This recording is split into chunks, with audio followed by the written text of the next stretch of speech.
الحمد للہ وکفی والصلاة والسلام علی عباده الذین اصطفی خصوصاً علی افضلہم وخاتم النبیین محمد الامین وعلی آلہ وصحبہ اجمعین اما بعد فقد قال اللہ تبارک وتعالی کما ورد فی سورة الزخرف اعوذ باللہ من الشیطان الرجیم بسم اللہ الرحمن الرحیم حامیم والکتاب المبین انا جعلناہ قرآنا عربیا لعلکم تعقلون وَإِنَّهُ فِي أُمِّ الْكِتَابِ لَدَيْنَا لَعَلِيٌّ حَكِيمٌ وقال تبارک وتعالی کما ورد فی سورة الواقعہ فلا اقسم بمواقع النجوم وإنه لقسم لو تعلمون عظیم انه لقرآن کریم فی کتاب مکنون لا یمسہ الا المطہرون تنزیل من رب العالمین وقال عز وجل کما ورد فی آخر سورة الفجر بل هو قرآن مجید فی لوح محفوظ صدق اللہ العظیم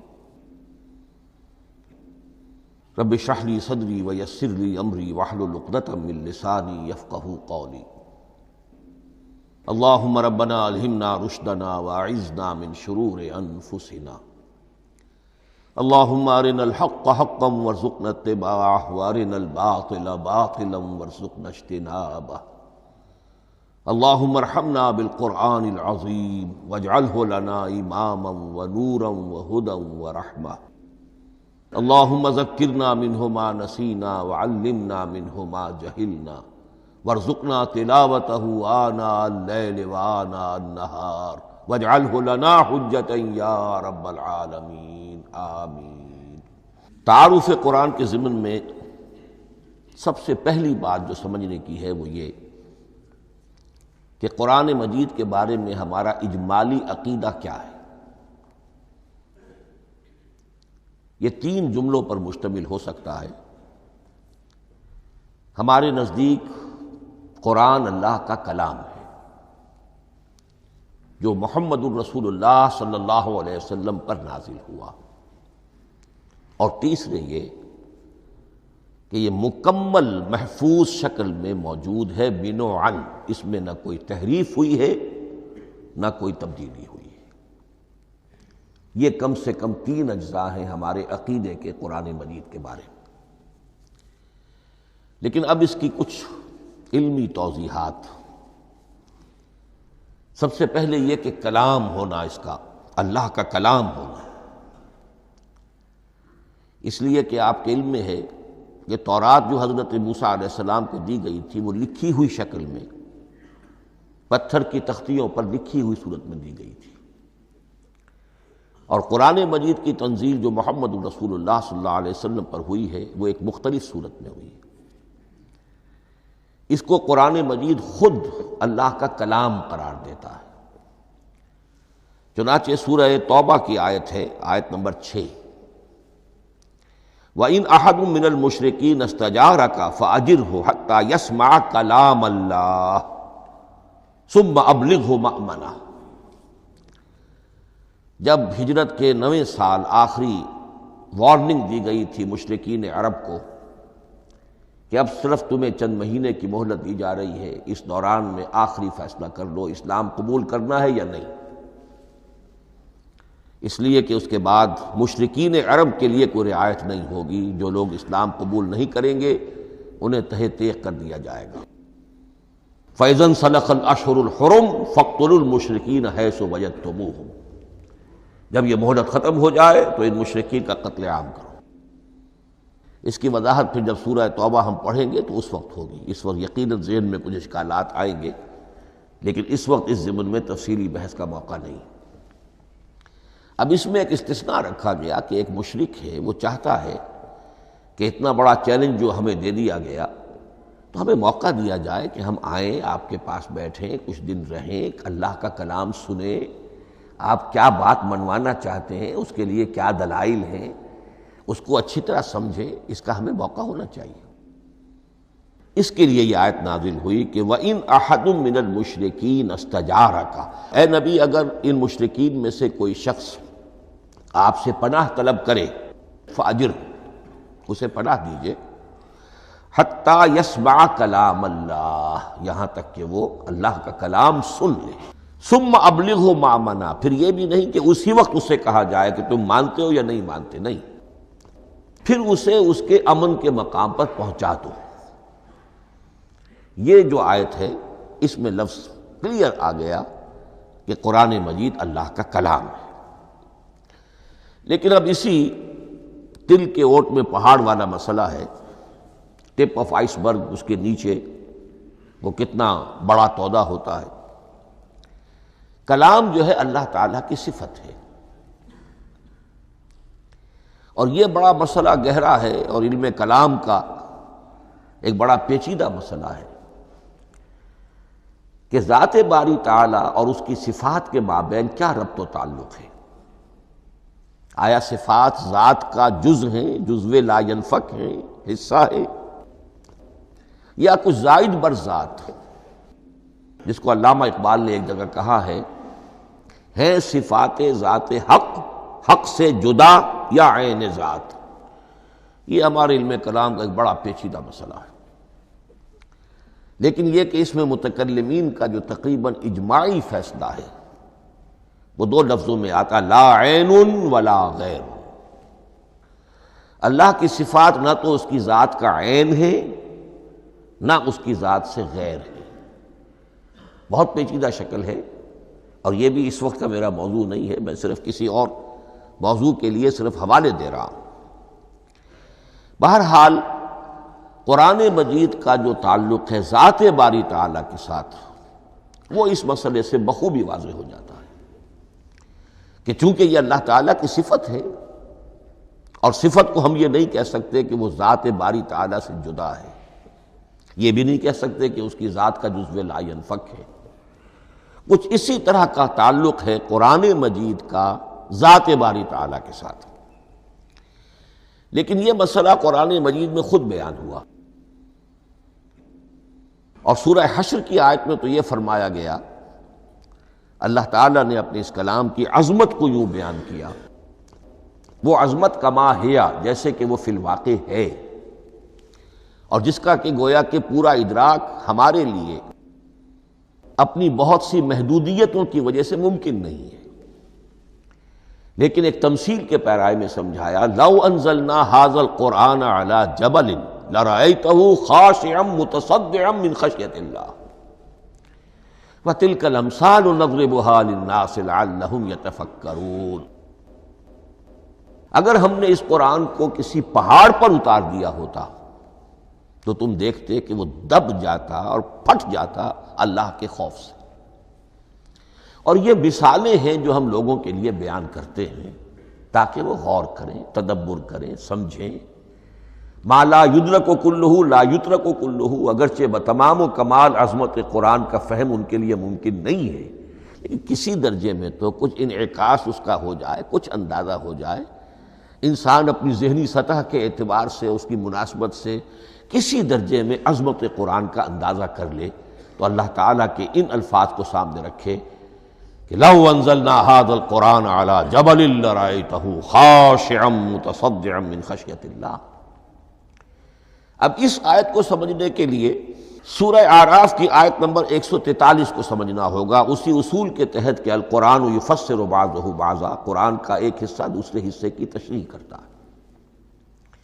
وہاں یہ واقعہ بیان ہوا ہے کہ حضرت موسیٰ علیہ السلام کو جب اللہ تعالیٰ نے کوہ طور پر طلب فرمایا 30 راتوں کے لیے، جس میں بعد میں 10 کا اضافہ کر کے وہ ایک 40 رات کا ایک کورس بنا، دن رات، اس موقع پر جو مخاطبہ الہی، مکالمہ الہی سے مشرف ہوئے حضرت موسیٰ علیہ السلام، تو ان کی آتش شوق بھڑکی اور انہوں نے بڑی جرأت کر کے یہ درخواست کر دی، رب ارنی انظر الیک، پروردگار مجھے اپنا دیدار بھی عطا فرما، مجھے موقع عنایت فرما، میں تجھے دیکھ سکوں۔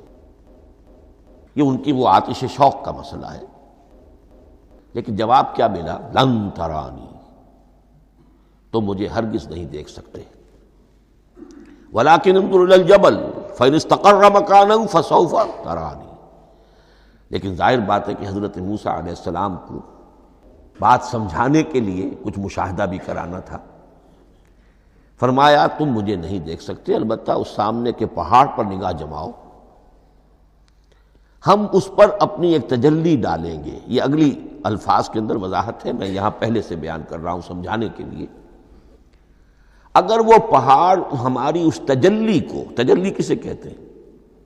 جلا، روشنی، تو اللہ تعالیٰ کی طرف سے کوئی خاص اس کے نور کا جب پرتو ہوتا ہے کسی شے پر تو وہ اس کی تجلی ہے۔ ہم اپنی ایک تجلی اس پہاڑ پر ڈالیں گے، اگر وہ اس کو جھیل جائے، اپنی جگہ کھڑا رہ جائے، تو تم سمجھنا کہ شاید تم بھی ہمیں دیکھ سکو۔ فلما تجلی ربہ للجبل، اب یہاں وہ لفظ آ گیا، جب اللہ نے تجلی اپنی پہاڑ پر ڈالی، جعلہ دکا وخر موسیٰ صعقا، وہ پہاڑ ریزہ ریزہ ہو گیا اور حضرت موسیٰ بے ہوش ہو کر گر گئے۔ اب یہ بے ہوش ہو کر گر جانا، جبکہ وہ تجلی براہ راست بھی نہیں ہے، بالواسطہ ہے۔ مشاہدہ جو کر رہے حضرت موسیٰ وہ بالواسطہ ہے، تجلی پہاڑ پر ہے، لیکن یہ کہ اس کا بھی بالواسطہ اس کا جو ہوا ہے، اس کی جو تاثیر ہوئی حضرت موسیٰ علیہ السلام پر کہ وہ اس کی تاب نہ لا سکے اور بے ہوش ہو کر گر گئے۔ یہاں سے یہ بات سمجھ میں آتی ہے کہ یہ تجلی یہ ذات باری تعالیٰ تھی جس نے کوہ طور کو جلا کر بھسم کر دیا یا ٹکڑے ٹکڑے کر دیا، ریزہ ریزہ کر دیا۔ اب ذات الہی کے ساتھ جو تعلق ہے کلام الہی کا، اور یہ صفت جو لا عین ولا غیر کے درجے میں ہے ذات کے ساتھ، تو وہی تاثیر اس کلام الہی کی بھی ہے۔ لو انزلنا هذا القرآن على جبل لرأيته خاشعا متصدعا من خشية الله وَتِلْكَ الْأَمْثَالُ نَضْرِبُهَا لِلنَّاسِ لَعَلَّهُمْ يَتَفَكَّرُونَ۔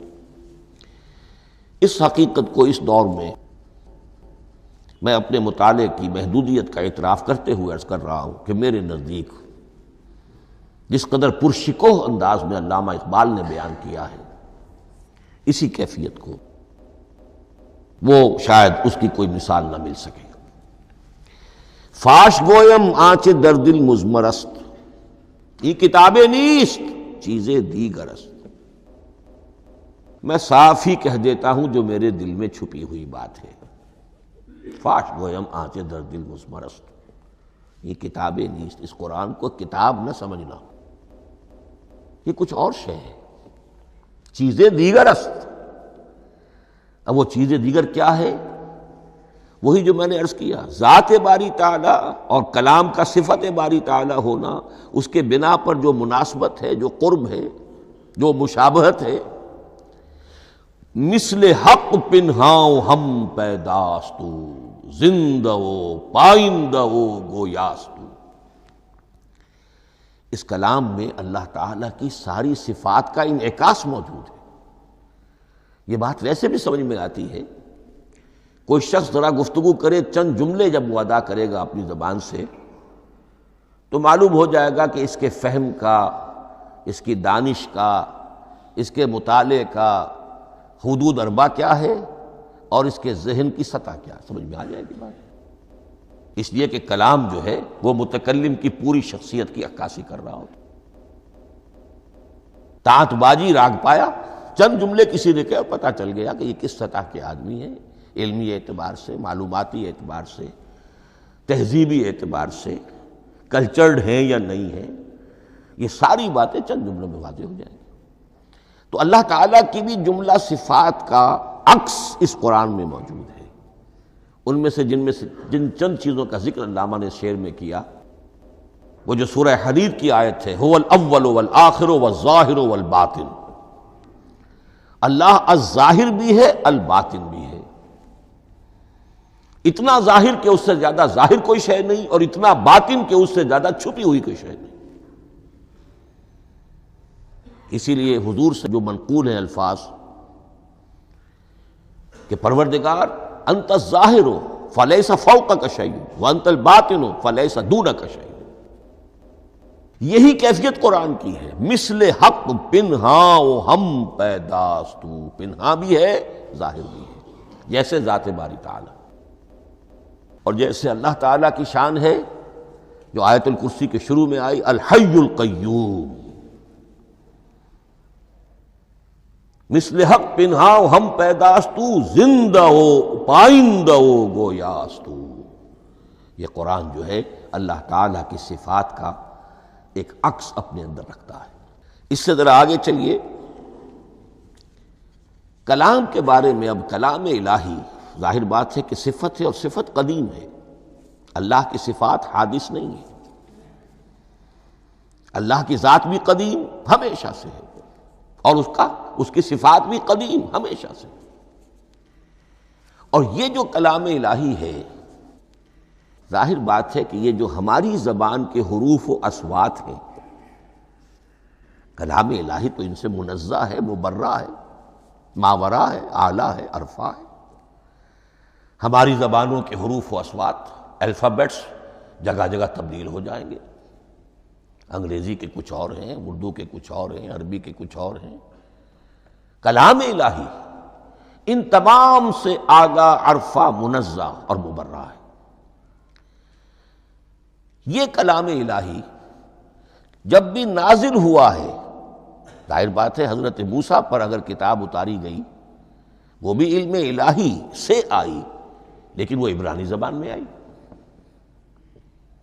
حضرت عیسیٰ علیہ السلام پر انجیل اتاری گئی، ہم یقین سے نہیں کہہ سکتے، دو میں سے کسی ایک زبان میں اتاری گئی ہوگی، یا عبرانی ہوگی، اس لیے کہ شام کے جس علاقے میں، فلسطین کے جس علاقے میں ان کی پیدائش ہوئی، اور جہاں وہ دعوت و تبلیغ کے لیے گھومتے رہے، اس کے عوام کی زبان تھی آرامی، اور خواص کی زبان تھی عبرانی، ہیبریو۔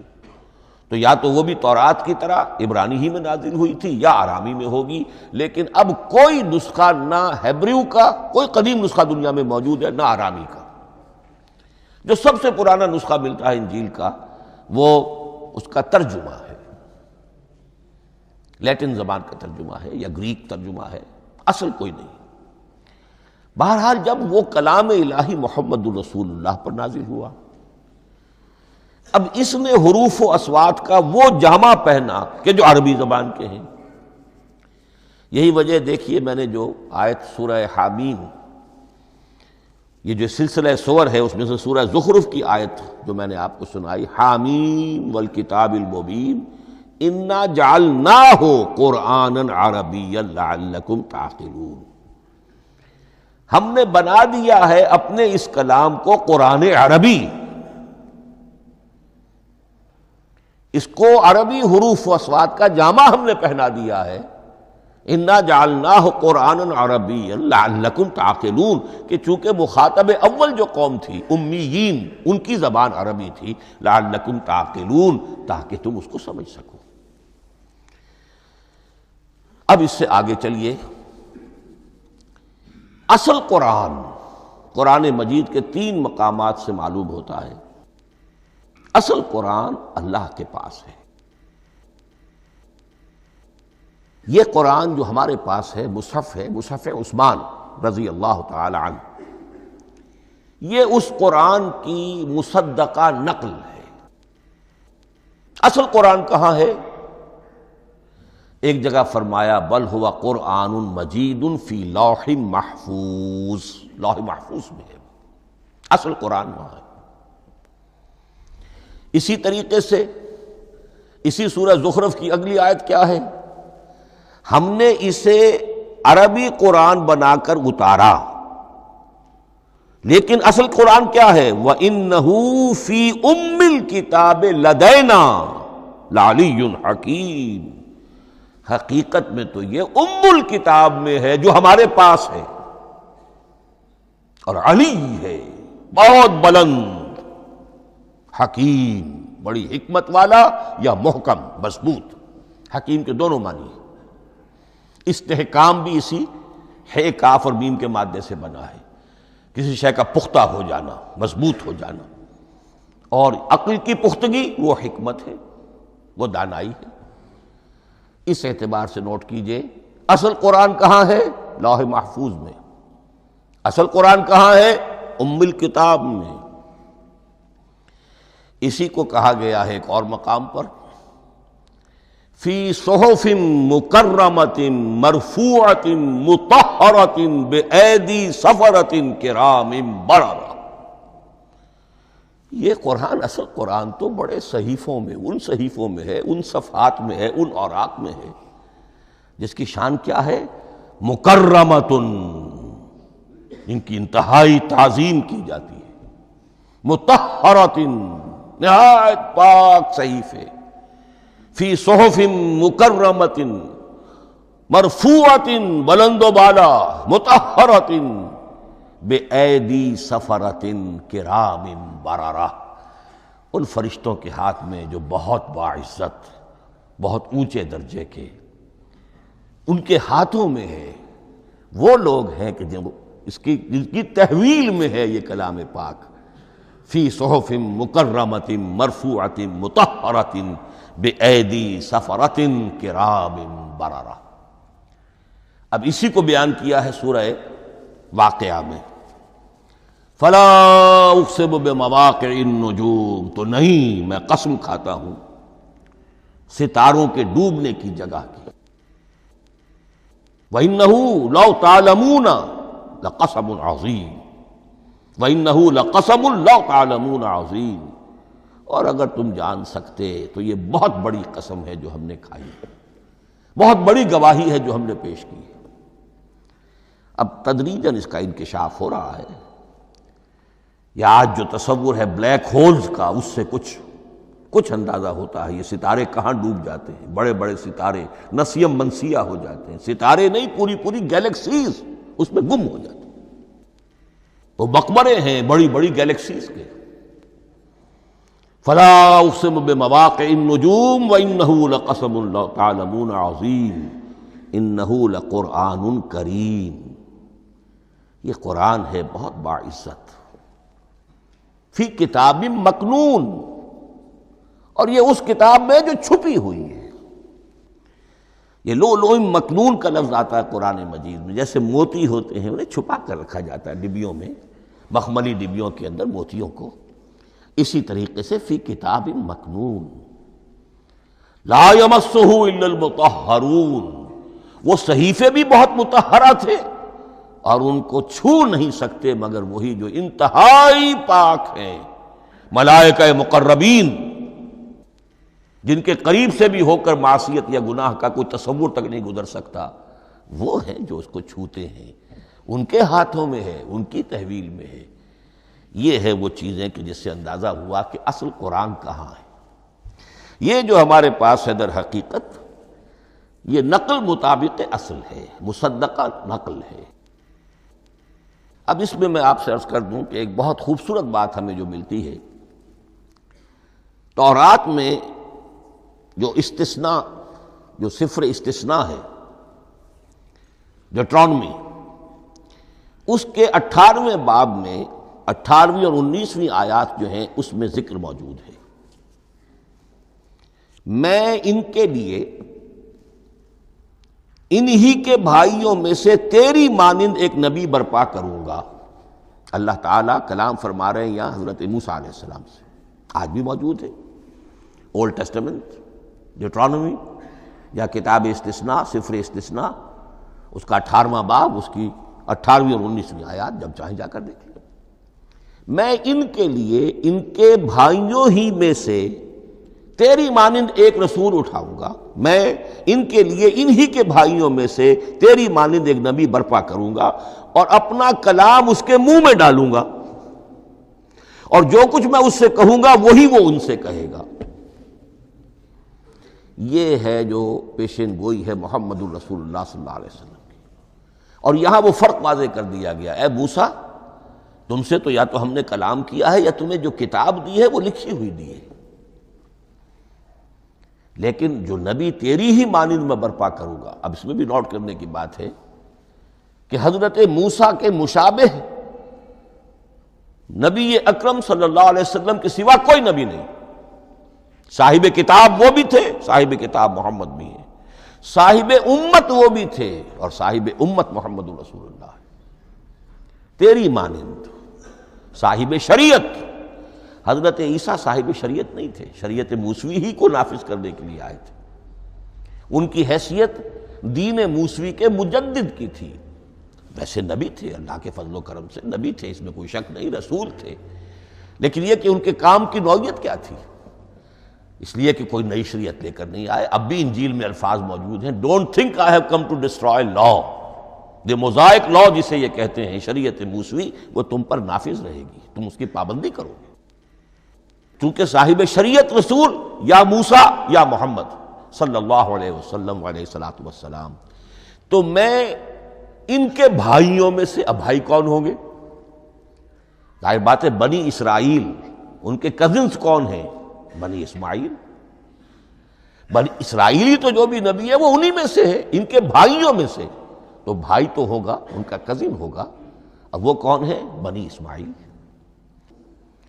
تو ان کے بھائیوں میں سے گویا کہ غیر اسرائیلی جو ان کے قریب ترین قرابت دار ہوں گے وہ بنو اسماعیل ہیں.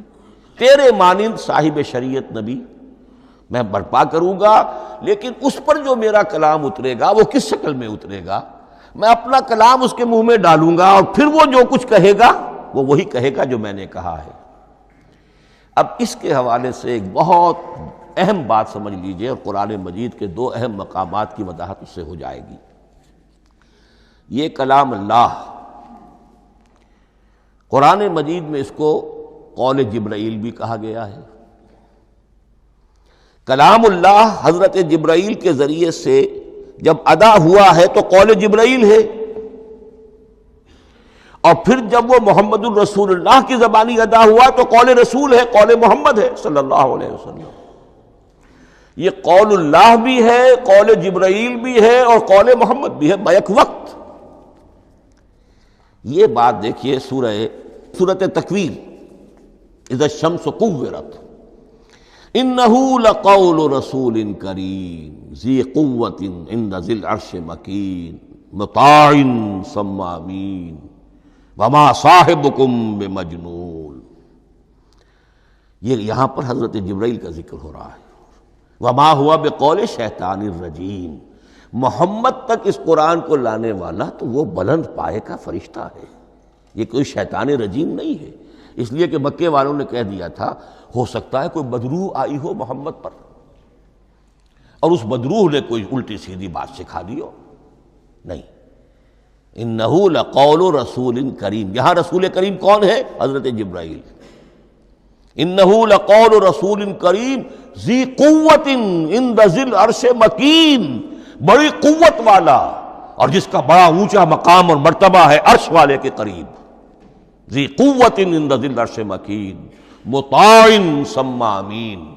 وہ فرشتوں کے مطاع ہیں، فرشتے ان کی اطاعت کرتے ہیں، فرشتوں کے سردار ہیں، اور پھر ساتھ ہی پورے امین ہیں. جبرائیل امین یہ ہم لفظ استعمال کرتے ہیں. اور اس کے بعد آگے جا کے فرمایا وما ہوا بقول شیطان الرجیم. یہ کسی شیطان ایک رجیم کا قول نہیں ہے. اب یہاں اس سورہ تکویر میں قرآن کو قول جبرائیل قرار دیا گیا. لیکن سورۃ الحاقہ میں چلیے، اس کے آخر میں آتا ہے انہ لقول رسول کریم وما ہوا بقول شاعر قلیلا ما تؤمنون ولا بقول کاہن قلیلا ما تذکرون تنزیل من رب العالمین. یہاں اب رسول کریم سے مراد محمد الرسول اللہ صلی اللہ علیہ وسلم. یہ کسی شاعر کا قول نہیں ہے، کسی کاہن کا قول نہیں ہے. یعنی جس کے زبانی یہ قرآن لوگوں کے سامنے آ رہا ہے. جبرائیل کا قول ہو کر تو محمد پر نازل ہوا صلی اللہ علیہ وسلم، لیکن اب لوگوں کے سامنے وہ قول محمد بن کر آ رہا. انہ لقول رسول کریم وما ہوا بقول شاعر قلیلا ما تؤمنون ولا بقول کاہن قلیلا ما تذکرون تنزیل من رب العالمین. تو قرآن مجید کلام اللہ ہے، پھر وہ قول جبرائیل بنا جب جبرائیل نے آ کر محمد کو سنایا، اور پھر وہ قول محمد بنا جب محمد کی زبان مبارک سے لوگوں نے اسے سنا، اہل عرب نے سنا، اور پھر وہ بات پھیلتی چلی گئی۔ اب آخری بحث اس موضوع پر جو ہے وہ یہ ہے، کلام الہی کی 3 صورتیں ہیں جو قرآن مجید میں سورہ شورى کی آیت نمبر 51 میں بیان ہوئی ہے۔ وَمَا كَانَ لِبَشَرٍ أَن يُكَلِّمَهُ اللَّهُ، کسی بشر، کسی انسان کی یہ حیثیت نہیں ہے، مقام نہیں ہے کہ اللہ اس سے کلام کرے۔ یہ نہیں کہا کہ اللہ کے لیے ممکن نہیں ہے، نہیں، اللہ کے لیے تو ہر شے ممکن ہے، لیکن کسی بشر کا یہ مقام نہیں ہے کہ اللہ اس سے کلام کرے۔ مخلوق ہے، بشر ہے۔ ما کان لبشر ان یکلمہ اللہ الا اب 3 شکلیں آئیں، الا وحیا او من وراء حجاب او یرسل رسولا فیوحی باذنہ ما یشاء انہ علی حکیم۔ 3 صورتیں ہیں کلام الہی کی۔ یا تو براہ راست اللہ وحی کرتا ہے بغیر کسی فرشتے کی درمیان میں ذریعہ بنائے ہوئے، اسی کا نام الہام ہے، اسی کا نام تحدیث ہے۔ یہ غیر نبی کے ساتھ بھی ہوتا ہے۔ حضور نے فرمایا ہر نبی کی امت میں محدث ہوتے تھے جن سے اللہ کلام کرتا تھا، اور میری امت کا محدث عمر ہے رضی اللہ تعالی عنہ۔ محدث، محدث نہیں، محدث کے معنی ہے علم حدیث کا ماہر۔ امام بخاری محدث ہیں، امام مسلم محدث ہیں۔ محدث تحدیث سے مفعول بنا، جس سے بات کی جاتی ہے، محدث۔ اللہ بات کرتا ہے، اللہ دل میں ڈال دیتا ہے، القاء ہو جاتا ہے، الہام ہو جاتا ہے، کوئی فرشتہ درمیان میں نہیں، براہ راست۔ دوسری شکل کلام کی کیا ہے؟ او من وراء حجاب، یہ ہمارے علم کی حد تک صرف حضرت موسیٰ علیہ السلام کی شان ہے، استثنائی شان ہے۔ وَكَلَّمَ اللَّهُ مُوسَىٰ تَكْلِيمًا، اور موسیٰ کے ساتھ تو اللہ نے کلام فرمایا جیسے کہ کلام کیا جاتا ہے۔ فرق کیا تھا؟ من وراء حجاب، پردہ تھا، دیکھ نہیں سکتے تھے۔ تبھی تو ان کی وہ آتش شوق بھڑکی تھی۔ کیا قیامت ہے کہ چلمن سے لگے بیٹھے ہیں، صاف چھپتے بھی نہیں، سامنے آتے بھی نہیں، کلام بھی فرما رہے ہیں، لیکن یہ کہ بات مجھے دیدار عطا کرنے کے لیے تیار نہیں، رب ارنی انظر الیک۔ لیکن یہ جو کلام ہے ہمارے علم کی حد تک براہ راست اس دنیا میں حضور سے ہوا ہے معراج کی شب، لیکن وہ 7ویں آسمان پر ہوا۔ اس دنیا میں ہمارے علم کی حد تک یہ کلام براہ راست من ورائے حجاب صرف حضرت موسیٰ علیہ السلام کی استثنائی شان ہے۔ اور تیسرا ہے او یرسل رسولا فیوحی باذنہ ما یشاء، یا تیسری صورت یہ کہ اللہ کسی پیغامبر کو بھیجتا ہے جو وحی کرتا ہے جو اللہ چاہتا ہے۔ یہ تیسری شکل ہے وحی کی۔ قرآن مجید اس تیسری شکل میں نازل ہوا ہے محمد الرسول اللہ صلی اللہ علیہ وسلم پر۔ حضور کو جو الہام ہو جاتے تھے، جو حضور کو القاء ہو جاتا تھا، جو آپ کے دل میں براہ راست اللہ کی طرف سے وحی آتی تھی، وہ قرآن میں شامل نہیں ہے۔ اگرچہ حضور کے خواب بھی سچے تھے، وہ بھی اللہ کی طرف سے ہوتے تھے، شیطان کی آمیزش نہیں ہو سکتی تھی، لیکن یہ بھی قرآن میں شامل نہیں ہے۔ قرآن میں شامل ہے تیسری قسم کی وحی، او یرسل رسولا، پھر ہم بھیجتے ہیں ایک پیغامبر کو فرشتوں میں سے۔ اللہ یستفی من الملائکۃ رسلا ومن الناس، اللہ چن لیتا ہے فرشتوں میں سے بھی اپنا پیغامبر اور انسانوں میں سے بھی۔ تو فرشتے کے ذریعے سے ایک فرشتہ جو اللہ سے لیتا ہے اور انسان، رسول انسان تک پہنچا دیتا ہے۔ اب وہ رسول انسان، رسول بشر جو ہے وہ اپنے ہم نوع، ہم جنس لوگوں کو پہنچاتا ہے۔ تو اللہ یستفی من الملائکۃ رسلا ومن الناس، یہاں وہی بات فرمائی او یرسل رسولا فیوحی باذنہ ما یشاء، پھر وہ وحی کرتا ہے اللہ کے حکم سے جو اللہ چاہتا ہے۔ یہ کلام الہی کی یہ تیسری شکل ہے جو محمد الرسول اللہ صلی اللہ علیہ وسلم پر نازل ہوا، اور وہ ہے قرآن حکیم۔ اب ایک اور بحث جو علمی ہے وہ یہ ہے کہ حضور پر جو اس کا نزول ہوا اس کی کیفیات کیا تھی۔ دو الفاظ استعمال ہوتے ہیں، انزال بھی اور تنزیل بھی۔ ان دونوں میں فرق کیا ہے اس کو نوٹ کر لینا چاہیے۔ لغوی اعتبار سے جان لینا چاہیے، نزل ینزل کسی کا خود اترنا، نازل ہونا، اترنا۔ انزل ینزل دفعتاً اتار دینا، کسی اور نے کسی شے کو دفعتاً نیچے اتار دیا۔ یہی مفہوم نزلہ کے ساتھ بے لگ جائے تو آ جاتا ہے، با کے ساتھ نزلہ بہی، یہ اتارنے کے مفہوم میں آئے گا۔ لفظی ترجمہ یہ بھی کر سکتے وہ اترا اس شے کے ساتھ۔ نزل بہ الروح الامین، اس کو لے کر نازل ہوا خود روح الامین فرشتہ علی قلبک، اے محمد صلی اللہ علیہ وسلم آپ کے قلب مبارک پر۔ تو نزل بے اور انزال اس کے معنی ایک ہی ہے، لیکن اگلا لفظ ہے تنزیل، نزل ینزل تنزیلا، اس کے معنی ہے رفتہ رفتہ، تدریجاً، نجمن نجمن، تھوڑا تھوڑا کر کے، وقفے وقفے سے اتارنا۔ جیسے عربی میں اعلام کہیں گے کسی کو کچھ بتا دینا، باخبر کر دینا، مطلع کر دینا، بھائی مطلع کر دیا میں نے، اب تم جانو تمہارا کام، یہ اعلام کہلائے گا۔ تعلیم کسے کہتے ہیں؟ سکھانا، درجہ بدرجہ، دیکھنا اس کی استعداد کیا ہے، آج یہ کیا بات سمجھ سکتا ہے، میں اتنے ہی درجے تک سمجھاؤں، اب کل میں اسے مزید سمجھاؤں گا، پرسوں مزید سمجھاؤں گا۔ یہ درجہ بدرجہ کسی شے کو سمجھانا، یہ تعلیم ہے۔ تو انزل ینزل انزالا، یہ ہے اتار دینا دفعتاً، اور نزل ینزل تنزیلا یہ ہے تدریجاً اتارنا۔ اب قرآن مجید کے لیے یہ دونوں الفاظ مستعمل ہیں، لیلۃ القدر اور لیلۃ المبارکہ۔ اب یہ دو بھی نوٹ کر لیجئے، قرآن مجید میں چونکہ اہم مضامین کم سے کم دو جگہ پر ضرور آتے ہیں۔ انا انزلناہ فی لیلۃ القدر، یہاں انزلنا ہے، نزلنا نہیں ہے، انزلنا ہے، ہم نے اتارا اس کو لیلۃ القدر میں۔ اور باقی صورت تو آپ کو یاد ہوگی، وما ادراک ما لیلۃ القدر، لیلۃ القدر خیر من الف شہر، تنزل الملائکۃ والروح فیہا باذن ربہم من کل امر، سلام ہی حتی مطلع الفجر۔ لیکن یہ اہم مضمون قرآن مجید میں دوسری جگہ بھی ہے، سورہ دخان کے شروع میں فرمایا حامیم والکتاب المبین انا انزلناہ فی لیلۃ مبارکۃ انا کنا منذرین فیہا یفرق کل امر حکیم امرا من عندنا انا کنا مرسلین رحمتا من ربک انہ هو السمیع العلیم۔ یہ لیلۃ المبارکہ ہے، ایک ہی ہے، لیلۃ القدر اور لیلۃ المبارکہ، ان دونوں کے لیے وہی انزلنا کا لفظ آیا۔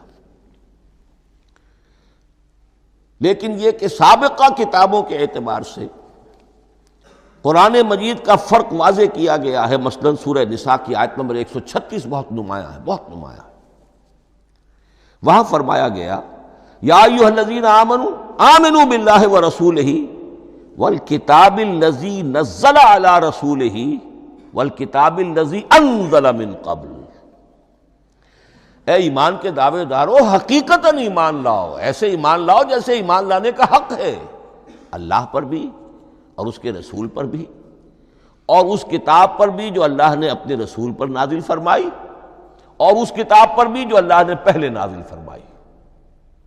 لیکن نازل کے لیے یہاں آیا حضور کے لیے والکتاب الذی نزل علی رسول، تنزیل کی شکل میں، اور تورات کے لیے والکتاب الذی انزل من قبل، وہ تو دفعۃ واحداً لکھی ہوئی تختیوں کی شکل میں حضرت موسیٰ علیہ السلام کو دے دی گئی تھی۔ تو یا ایھا الذین آمنوا آمنوا باللہ ورسولہ والکتاب الذی نزل علی رسولہ والکتاب الذی انزل من قبل۔ یہ جو تنزیل ہوئی ہے حضور پر، یعنی لیلۃ القدر میں جو رمضان مبارک میں ہے، پورا قرآن لوح محفوظ سے، کتاب مکنون سے، ام الکتاب سے نقل کر کے اتار دیا گیا سمائے دنیا تک۔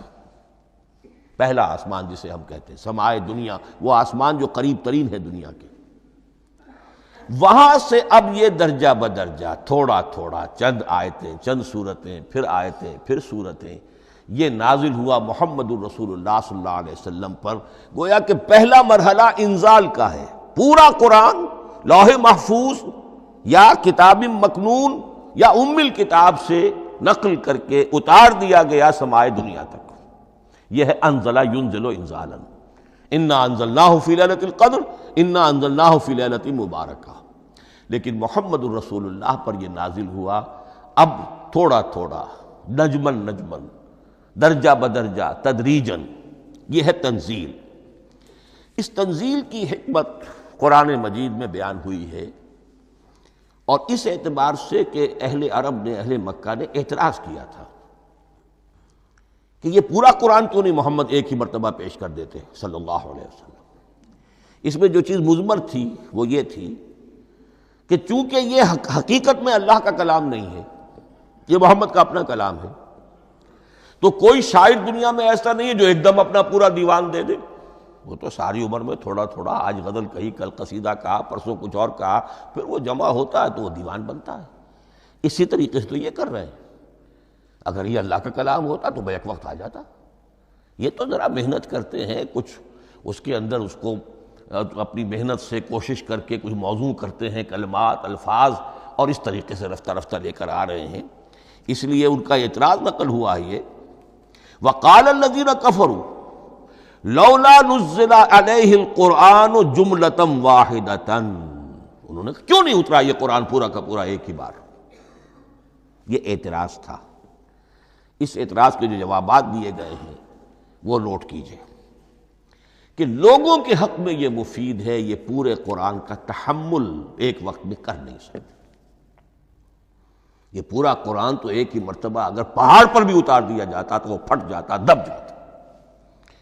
وَقُرْآنًا فَرَقْنَاهُ لِتَقْرَأَهُ عَلَى النَّاسِ عَلَى مُكْثٍ وَنَزَّلْنَاهُ تَنزِيلًا، سورہ بنی اسرائیل آیت 106۔ یہ وہ قرآن ہے جس نے ہم نے جس کو ٹکڑے ٹکڑے کر کے، فرق نہ ہو، فرق توڑ دینا، تھوڑا تھوڑا کر کے ہم نے کر دیا، لِتَقْرَأَهُ عَلَى النَّاسِ عَلَى مُكْثٍ، تاکہ آپ اسے پڑھ کر سنائے لوگوں کو وقفے وقفے سے، تاکہ وہ سہار سکیں، سنبھال سکیں، برداشت کر سکیں۔ وَنَزَّلْنَاهُ تَنزِيلًا، اسی وجہ سے ہم نے اسے نازل کیا ہے بطرز تنزیل، بطرز انزال نہیں، بطرز تنزیل۔ وَقُرْآنًا فَرَقْنَاهُ لِتَقْرَأَهُ عَلَى النَّاسِ عَلَى مُكْثٍ وَنَزَّلْنَاهُ تَنزِيلًا۔ ایک حکمت تو ہو گئی عوام کے لیے، ایک حکمت خود رسول کے لیے صلی اللہ علیہ وسلم۔ كَذَلِكَ لِنُثَبِّتَ بِهِ فُؤَادَكَ وَرَتَّلْنَاهُ تَرْتِيلًا۔ اب ذرا نوٹ کیجئے، قلب محمدی کے لیے بھی اس پورے کلام کا ایک دم سہار آسان کام نہیں تھا۔ یہ اس لیے، یہ اسی سورہ الفرقان کی جو آیت کا میں نے ایک حصہ آپ کو سنا دیا تھا، اسی کے اندر اس کا جواب آیا ہے، اسی آیت میں، آیت نمبر 32 ہے یہ سورہ فرقان کی۔ وَقَالَ الَّذِينَ كَفَرُوا لَوْلَا نُزِّلَ عَلَيْهِ الْقُرْآنُ جُمْلَةً وَاحِدَةً، یہ اعتراض ہے۔ جواب کیا ہے؟ كَذَلِكَ لِنُثَبِّتَ بِهِ فُؤَادَكَ، ہم نے یہ اس لیے کیا ہے نبی کہ اس کے ذریعے سے آپ کے دل کو ٹھہراؤ اور جماؤ عطا کریں، یہ ایک دم اس کا اتر جانا۔ اِنَّا سَنُلْقِي عَلَيْكَ قَوْلًا ثَقِيلًا، بڑا بھاری بوجھ ہے، ناقابل برداشت ہے، تاکہ رفتہ رفتہ آپ کا دل، اس کے اندر تقویت بڑھتی چلی جائے، اس کے اندر اور اس کا تحمل جو ہے اس کی صلاحیت بڑھتی چلی جائے۔ كَذَلِكَ لِنُثَبِّتَ بِهِ فُؤَادَكَ وَرَتَّلْنَاهُ تَرْتِيلًا، اسی لیے ہم نے تھوڑا تھوڑا کر کے نازل کیا ہے۔ وَلَا يَأْتُونَكَ بِمَثَلٍ إِلَّا جِئْنَاكَ بِالْحَقِّ وَأَحْسَنَ تَفْسِيرًا، ساتھ ہی فرمایا کہ یہ لوگ جو بھی اعتراض کریں گے ہم اس کا جواب بھی اور بہترین تعویل بھی آپ کو دے دیں گے۔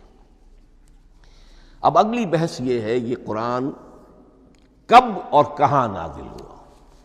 یہ عام معلوماتی شے ہے، اس میں کوئی پیچیدگی نہیں ہے، لیکن اس کی اہمیت ہے، بہت ضروری ہے۔ وہ میں انشاءاللہ اگلی بحث میں جب کہ قرآن کے سمجھنے کے جو اصول ہیں ان کو بیان کروں گا تو وضاحت سے بات آئے گی۔ یہ کہ یہ عام معلوماتی ایک ہمارے ذہن میں خاکہ رہنا چاہیے، زمان و مکان کا کیا رشتہ ہے قرآن کے ساتھ۔ قرآن نازل کب ہوا؟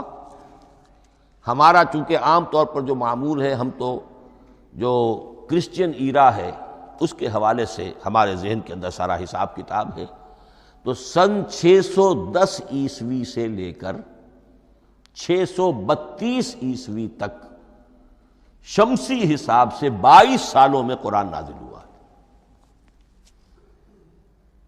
571 حضور کی ولادت کا سال ہے، 571 عیسوی، 610 میں آپ 39 سال کے ہوئے، لیکن قمری حساب سے 40 کے ہو چکے۔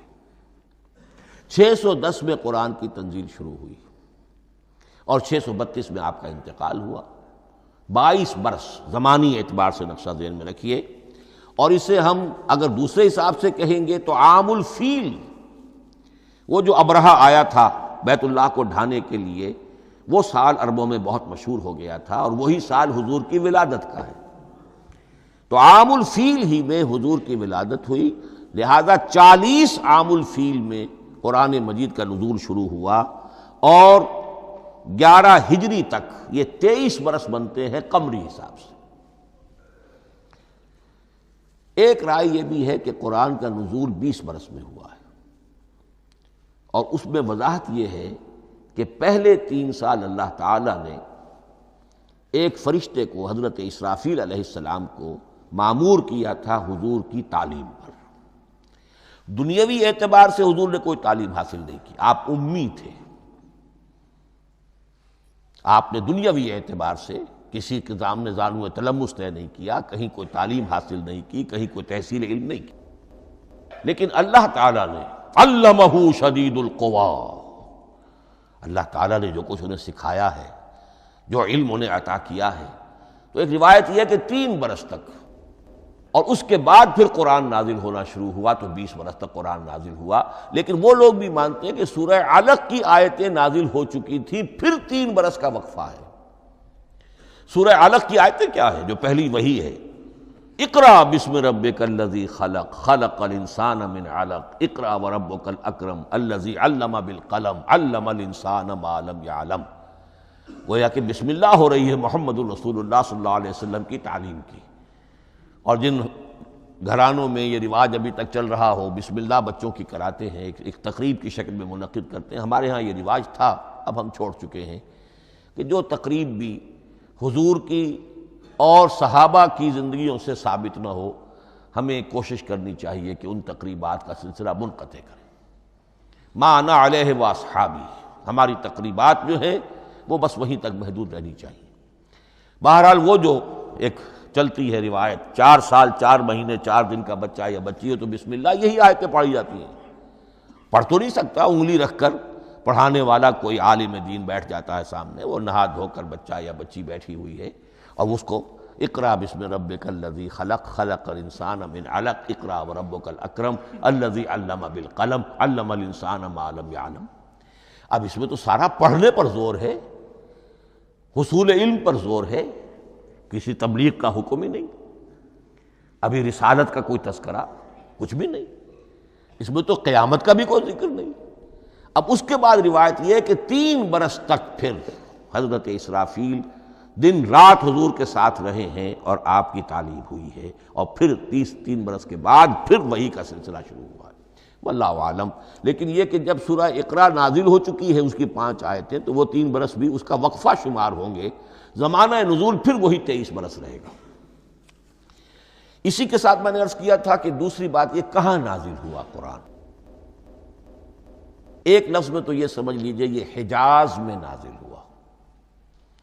حجاز جزیرہ نمائے عرب کا ایک خاص حصہ ہے، پہاڑی سلسلہ، یوں سمجھ لیجئے، اس کو ذہن میں رکھیے، جزیرہ نمائے عرب جو ہے وہ شمال سے جنوب کی طرف چوڑا ہوتا جاتا ہے، شمال میں شام اور عراق کی طرف جاتا ہے تو وہ تنگ ہے، پھر نیچے چوڑا ہو رہا ہے۔ اس کا جو مغربی ساحل ہے، جس پر جدہ کی بندرگاہ بھی ہے، ینبو کی بھی ہے، اس کے کہیں وہ ایک میدان شروع ہوتا ہے ساحل سے، کہیں وہ بہت مختصر ہے، کہیں خاصا چوڑا ہے، اس کو کہتے ہیں تہامہ۔ پھر ایک پہاڑی سلسلہ ہے، اس کو کہتے ہیں حجاز۔ یہ پہاڑی سلسلہ جو ہے اس کے بعد جو ہے وہ نجد کہلاتا ہے، وہ سطح مرتفع ہے، پلیچو، تو یہ 3 حصے ہیں جزیرہ نما عرب کے جغرافیائی اعتبار سے. اور حجاز کہتے بھی ہیں پردے کو، حاجزن، پردہ جو 2 چیزوں کے درمیان حائل ہو جائے. تو یوں سمجھیے کہ یہ فلیٹ ہے نجد کا، اور یہ فلیٹ ہے میدان، یہ ہے تہامہ کا، اور درمیان میں یہ پہاڑی سلسلہ کھڑا ہوا ہے. تو یہ گویا کہ ان دونوں کو جدا کر رہا، یہ حجاز ہے. اس حجاز ہی کا شہر مکہ ہے، اس حجاز ہی کا شہر مدینہ ہے، اس حجاز ہی کا شہر طائف ہے، اس حجاز ہی کی آخری ٹپ سمجھ لیجئے تبوک ہے. تو حضور صلی اللہ علیہ وسلم کی پوری زندگی آغاز وحی کے بعد سے لے کر وہ اسی علاقے کے اندر. پہلے آپ مکے میں تھے، قرآن مجید کی جو صورتیں اس دور میں نازل ہوئیں یا آیتیں نازل ہوئیں وہ مکیات کہلاتی ہیں. پھر آپ نے ہجرت کی، اور ہجرت کر کے جب آپ جا رہے تھے اس دوران میں بھی کچھ قرآن نازل ہوا اثناء ہجرت میں. پھر آپ مدینہ تشریف فرما ہوئے، اب وہ ہم کہتے ہیں مدنی قرآن، لیکن مدنی قرآن سارا مدینے میں نازل نہیں ہوا. آپ کبھی جا رہے کسی مہم پر، کسی جنگ کے لیے، غزوہ بدر کے لیے آ گئے ہیں، تو وہاں جو آیات نازل ہو رہی ہیں وہ مدینے میں تو نہیں ہو رہی. براڈ تقسیم تو یہی ہے، مکی مدنی. ہجرت سے قبل جو کچھ نازل ہوا وہ مکی، ہجرت کے بعد جو کچھ نازل ہوا وہ مدنی. لیکن صرف مدنی کہنا صحیح نہیں ہے. اثناء سفر تبوک، اتنا طویل سفر ہے آپ کا، اس کے دوران آتے جاتے قرآن نازل ہوتا رہا. لیکن یہ بات نوٹ کر لیجئے کہ پورا قرآن حجاز ہی میں نازل ہوا ہے. یہ تمام شہر، یہ تمام علاقہ حجاز کہلاتا ہے. ایک اور بحث جو ہم اسی اپنی پہلی نشست میں مکمل انشاءاللہ کر لیں گے، وہ ہے محفوظیت قرآن کی بحث. میں نے عرض کیا تھا کہ 3 چیزوں پر ہمارا عقیدہ مشتمل ہے. یہ اللہ کا کلام ہے، نمبر 1، نازل ہوا محمد الرسول اللہ پر صلی اللہ علیہ وسلم. اسی لیے ہم نے کلام سے متعلق کچھ مباحث علمی گہرائی میں اتر کر وہ سمجھے، حضور پر اس کے نزول، انزال اور تنزیل کے مختلف مراحل کو سمجھا. اب اس کی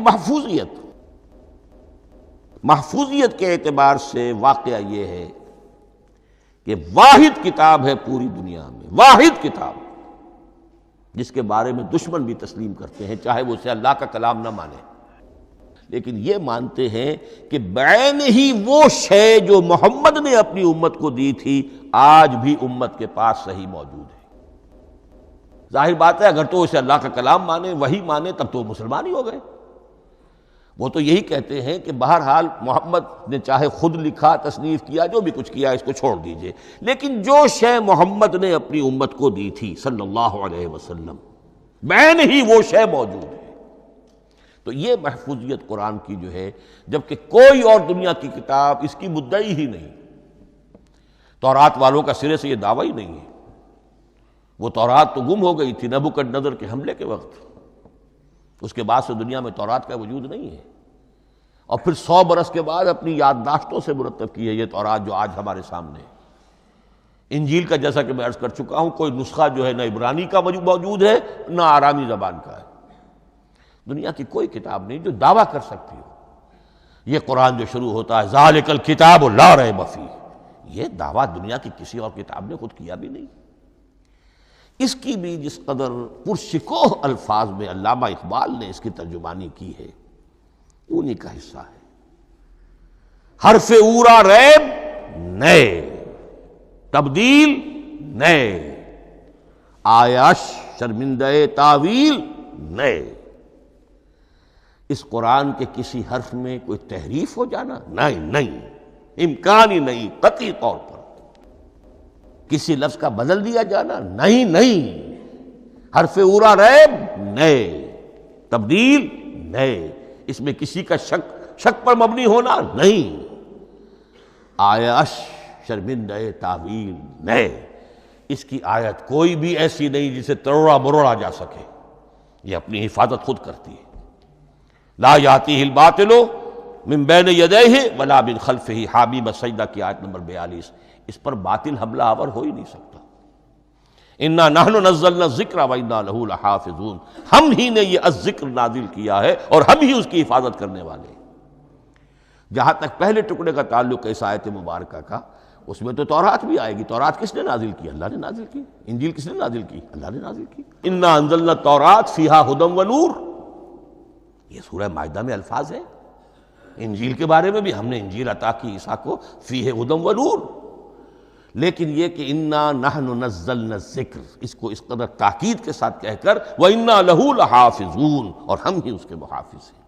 لیکن اس موضوع پر اہم ترین مقام جو ہے قرآن مجید کا، وہ سورہ قیامہ کی یہ آیات ہے، لا تحرک بہ لسانک لتعجل بہ۔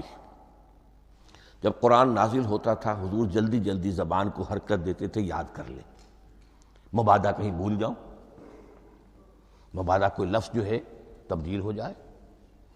یہ مشقت جو آپ جھیل رہے تھے، اس سے اللہ نے روک دیا از راہ شفقت اور محبت۔ لا تحرک بہ لسانک لتعجل بہ ان علینا جمعہ وقرآنہ، ہمارے ذمے ہے اس کو جمع کر دینا، آپ کے سینے میں جمع کر دیں گے اس کو۔ اور صرف جمع کرنا نہیں، قرآن، ترتیب۔ قرآن ہوتا ہے پڑھا جاتا ترتیب سے، یعنی ترتیب نزولی، یہ بعد میں ہماری علیحدہ بحث بھی آئے گی کہ ترتیب نزولی اور ہے، ترتیب مصحف اور ہے، یہ ترتیب بھی ہم کروا دیں گے، یہ بھی ہمارے ذمے ہے۔ ان علینا جمعہ وقرآنہ فاذا قرأناہ فاتبع قرآنہ، پھر جب ہم جس ترتیب سے پھر آپ کو پڑھائیں اسی ترتیب کی پیروی کیجیے۔ یہ جو ہے کہ قرآن کا جمع اور تدوین، یہ بھی اللہ تعالیٰ نے اس کی ضمانت لی، اور اس کی ترتیب بھی اللہ تعالیٰ ہی کی ضمانت سے ہے۔ اس اعتبار سے محفوظیت قرآن کے یہ دونوں پہلو ہمارے سامنے رہنے چاہیے۔ بارک اللہ لی ولکم فی القرآن العظیم ونفعنی وإیاکم بالآیات والذکر الحکیم۔